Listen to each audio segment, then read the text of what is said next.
Good morning student. अपन ने प्राकृतिक वनस्पति एवं वन्य जीवों के क्वेश्चन आंसर कर लिए थे। अब है अगला लेसन अपना मानवीय पर्यावरण।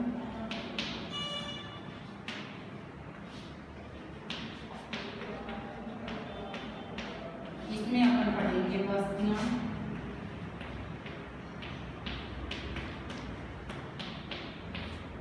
परिवहन एवं संचार के साधन। परिवहन एवं संचार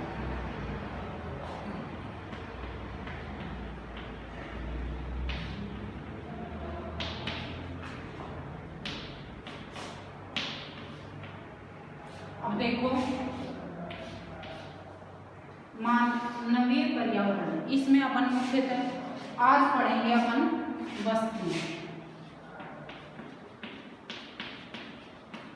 अब मानवीय पर्यावरण किस प्रकार से प्रभावित करता है, अपन ने पहले भी पढ़ा है पिछले लेसनों में भी कि मनुष्य ने धीरे धीरे बस्तियों का मतलब होता है कि एक समूह में निवास करना, जो आवास बनाकर जो निवास करते हैं उन्हें बस्तियां कहते हैं। ठीक है, पहले प्राचीन काल में या आदि मानव जो जीवन यापन करता था वह भूमक्कड़ जीवन था, उसका स्थायी जीवन नहीं था, अस्थायी जीवन था। वो भोजन की तलाश में शिकार करने, आखेट करने एक स्थान से दूसरे स्थान पे घूमता रहता था। कुछ दिन एक स्थान पे रहने के बाद वो दूसरे स्थान पे चला जाता था, तो वो आवास नहीं बनाता था। लेकिन सिर्फ जंगली जानवरों और इनसे बचने के लिए वो जंगलों में इनमें मकर जीवन जीता था। लेकिन धीरे धीरे सभ्यताओं का विकास हुआ, मनुष्य ने स्थायी जीवन जिया है। अब ये जो स्थायी जीवन जिया है इसमें आवास बनाकर जो रहते हैं उन्हें बस्तियां कहते हैं। ठीक है ना, चाहे आवासों के प्रकार अलग हैं कि कच्चे आवास हैं या पक्के आवास हैं, लेकिन बस्तियां किसे कहते हैं? जिन स्थानों पर लोग आवास बनाकर रहते हैं, बस्तियां किन्हें कहेंगे? जिन स्थानों पर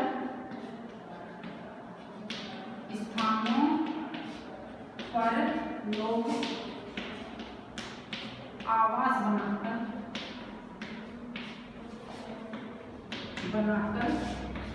रहते हैं उन्हें बस्तियां कहते हैं। ठीक है, अब ये आवास कच्चे पक्के अस्थायी आवास, स्थायी आवास अपन आगे पढ़ेंगे। अब देखो इसमें पढ़ लेते हैं अपन।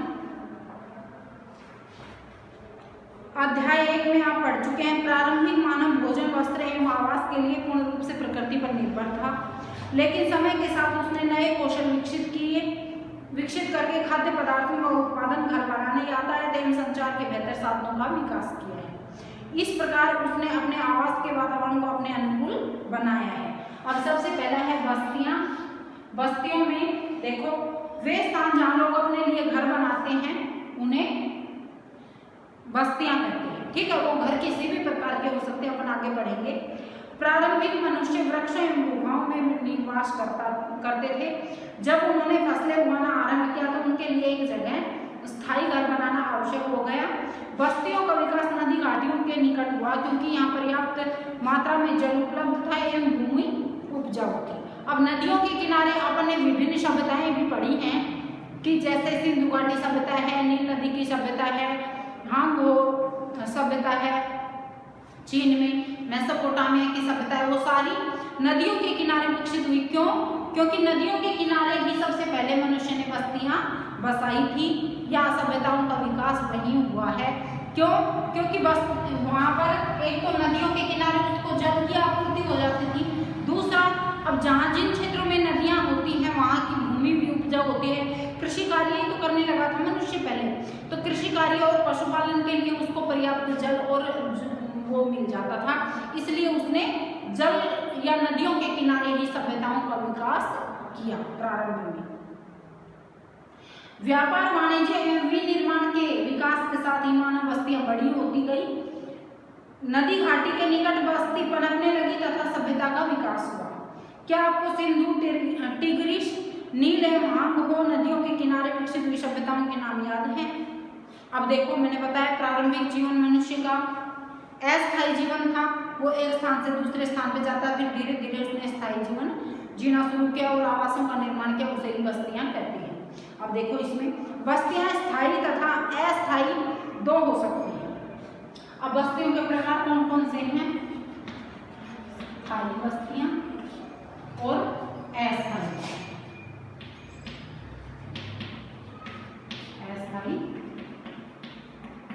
बस्ती। और स्थायी बस्तियां तो कौन सी होती हैं? देखो इसमें दे भी रखा है, जो बस्तियां कुछ समय के लिए बनाई जाती है उन्हें अस्थायी बस्तियां कहते हैं। घने जंगलों, गर्म एवं ठंडे रेगिस्तानों एवं पर्वतों के निवासी अक्सर अस्थायी बस्तियों में रहते हैं। ठीक है, वे आकर संग्रहण, स्थानांतरित कृषि एवं ऋतु प्रवास करते हैं। ऋतु प्रवास उसे कहते हैं ऋतु के अनुसार अपना स्थान बदल लेना। जैसे ऊंचे ध्रुवीय प्रदेशों में अपन ने ये जो वनस्पति वाले में पढ़ा भी था ना कि ध्रुवीय प्रदेशों में, जो ठंडे प्रदेशों में लोग रहते हैं, तो वो क्या करते हैं, ज्यादा ठंड पड़ती है तो वो निचले अक्षांशों में आ जाते हैं। ठीक है। स्थायी, यद्यपि अधिकांश बस्तियां आज स्थायी बस्तियां हैं, इन बस्तियों में लोग रहने के लिए घर बनाते हैं। अब स्थायी और अस्थायी बस्तियां आगे समझ में। स्थायी बस्तियां तो जो परमानेंट घर बनाकर वहीं खेती करते हैं, पशुपालन रखने के लिए, पशु रखने के लिए, अनाज रखने के लिए अपने आवास बनाते हैं, उन्हें स्थायी बस्तियां कहा जाता है। अस्थायी बस्तियां जो प्राचीन काल में अधिक या जो ये जो जनजातियां हैं, घुमक्कड़ जातियां जिसे आप बोल सकते हो, वो अस्थायी बस्तियां बसाती हैं। जैसे अपने ये गाड़िया लुहार है, बंजारे हैं, कुछ जातियां ऐसी है ना जो कुछ दिन एक स्थान पे रहेंगी, फिर उसके बाद दूसरे स्थान पे, तो वो स्थायी आवास नहीं बनाते हैं, वो टेम्परेरी कुछ समय के लिए चलने वाला ही आवास बनाते हैं और उनको छोड़कर फिर वो दूसरे स्थान पे चले जाते हैं। ठीक है, तो ये दो प्रकार हैं इन बस्तियों के, स्थायी और अस्थायी। ठीक है, याद रखने हैं तुम्हें। अब आगे देखो, इसमें मैरी का जन्मदिन था। केक काटने के लिए वे अपने मित्रों के साथ गुरप्रीत की परीक्षा कर रही थी। आखिरकार थकी हारी, खांसती और आती हुई गुरप्रीत पहुंची। उसने बताया कि अत्यधिक यातायात जाम था। मैरी की माँ मिसेस थॉमस ने गुरप्रीत की पीठ थपथपाकर गहरी सांस भरी। ओह, हमारे शहर में बहुत प्रदूषण है। प्रसाद हाल ही में गांव से आया था। उसने पूछा, शहरों में इतना प्रदूषण और यातायात जाम क्यों होता है? शहरों में बढ़ती आबादी के कारण दिन प्रतिदिन वाहनों की संख्या बढ़ती जा रही है, मैरी के पिता मिस्टर थॉमस ने कहा। मैरी ने पूछा, तब लोग शहर क्यों आते हैं? अब दो क्वेश्चन हो गए ना कि शहरों में एक तो प्रदूषण अधिक क्यों बढ़ रहा है, प्रदूषण, और दूसरा शहरों में लोग क्यों आते हैं।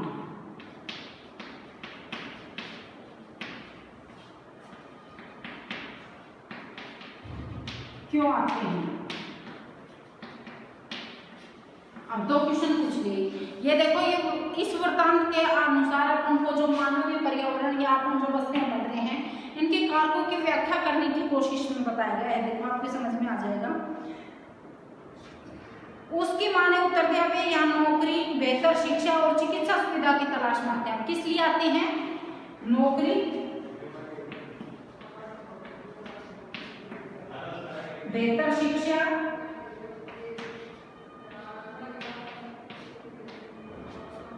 और चिकित्सा सुविधा के लिए, चिकित्सा सुविधा के लिए शहरों में आते हैं। ठीक है, उसने पूछा था ना कि शहरों में क्यों आते हैं, तो वो नौकरी करने के लिए, रोजगार के लिए, शिक्षा के लिए और अच्छी चिकित्सा सुविधा के लिए शहरों में आते हैं।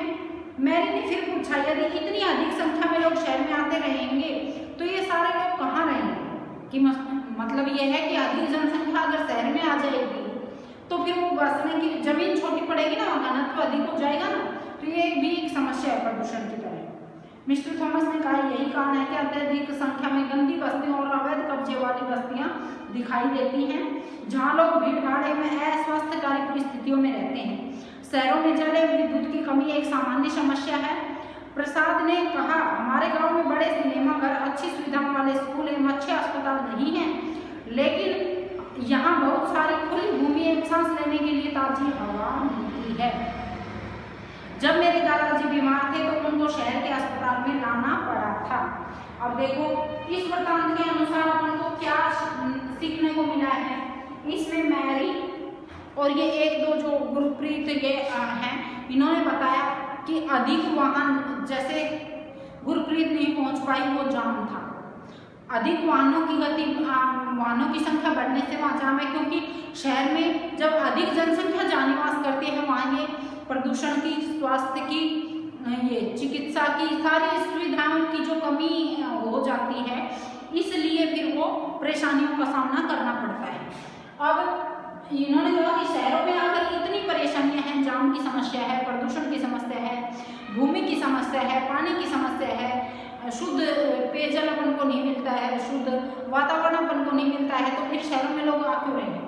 तो उसके माने उतर गया, नौकरी की तलाश में, रोजगार की तलाश में, अच्छी उच्च शिक्षा प्राप्त करने के लिए, अच्छी चिकित्सा सुविधाओं के लिए लोगों को शहरों में आना पड़ता है। जब कोई बड़ी बीमारी हो जाती है, प्राथमिक चिकित्सालय तो आपके गाँव में भी मिल जाएंगे, लेकिन जो बढ़िया हॉस्पिटल हैं वो शहरों में ही अवेलेबल हैं, तो इसलिए लोग उसके इलाज के लिए शहरों में आना पड़ता है।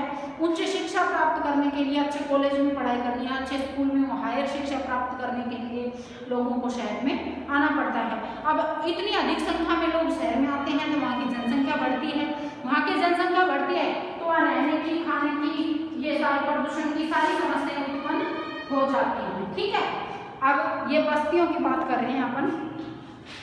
ऊपर दिए गए संवाद से बस्तियों के दो विभिन्न चित्रण हमारे सामने आए हैं। अब एक तो अपन ने पढ़ा था स्थायी बस्तियां और अस्थायी, अब दूसरा है ग्रामीण और शहरी। ग्रामीण और दूसरा है शहरी बस्ती, शहरी आनागमन। दो प्रकार की बस्तियां और आ गई ना अपने सामने। कौन कौन से प्रकार आ गए? स्थायी बस्ती, अस्थायी बस्ती, ग्रामीण बस्ती, शहरी बस्ती। ठीक है, ग्रामीण एवं शहरी बस्तियां। गांव ग्रामीण बस्ती होती हैं जहाँ लोग कृषि, मत्स्य, वानिकी, दस्तकारी एवं पशुपालन संबंधी कार्य करते हैं। ग्रामीण बस्ती संघन एवं प्रकीर्ण हो सकती है। संघन का मतलब होता है घनी, उसके आवास पास पास होते हैं। प्रकीर्ण में लोगों के ढानियां नहीं बस जाते हैं कि उसे प्रकीर्ण कहेंगे कि कुछ घर इधर है, कुछ उधर है, कुछ उधर है, अलग अलग भागों में। और ग्रामीण बस्तियों में लोगों का कार्य क्या होता है? पशुपालन, मत्स्य पालन, कृषि कार्य, ये सारे काम उनके प्राथमिक व्यवसाय में लगे हुए रहते हैं। संघन बस्तियों के घर पास पास बने होते हैं। प्रकीर्ण बस्तियों में लोगों के घर दूर दूर व्यापक क्षेत्र में फैले होते हैं। इस प्रकार की बस्तियां मुख्यतः पहाड़ी क्षेत्रों, घने जंगलों एवं अति विषम जलवायु वाले क्षेत्रों में पाई जाती हैं। अब ग्रामीण जो बस्ती पड़ी है उनमें दो प्रकार अपन को आए हैं, संघन बस्ती और दूसरी है संघन बस्ती जो इसमें घर बस्तियां जिसमें घर पास पास बने होते हैं। दूसरा है प्रकीर्ण बस्तियां। प्रकीर्ण में लोगों के घर दूर दूर बसे होते हैं, जैसे जंगलों में बस गए कोई, जैसे गांव से छूट के जो अपनी छोटी छोटी ढानियां नहीं होती हैं क्या, उसे प्रकीर्ण कहेंगे। ठीक है, ये दो प्रकार के। अब देखो, पहले स्थायी बस्ती, अस्थायी बस्ती, फिर ग्रामीण और शहरी। ग्रामीण बस्ती के दो रूप हैं, संघन बस्ती और प्रकीर्ण बस्ती। ठीक है, संघन रूप में जो घर पास पास बने होते हैं जो गांव में, उसे संघन बस्ती कहते हैं। अब देखो यह और पढ़ लेते हैं अपन। ग्रामीण क्षेत्रों में लोग अपने पर्यावरण के अनुकूल घर बनाते हैं। जैसे पहाड़ी क्षेत्रों में आपको सीढ़ीनुमा घर मिलेंगे, मैदानी क्षेत्र में अलग घर मिलेंगे, बर्फीले क्षेत्र में जो घने ठंडे प्रदेश हैं उनमें घर बूंदाकार मिलेंगे। ठीक है ना, अलग अलग प्रकृति के अनुसार घर बनाते हैं।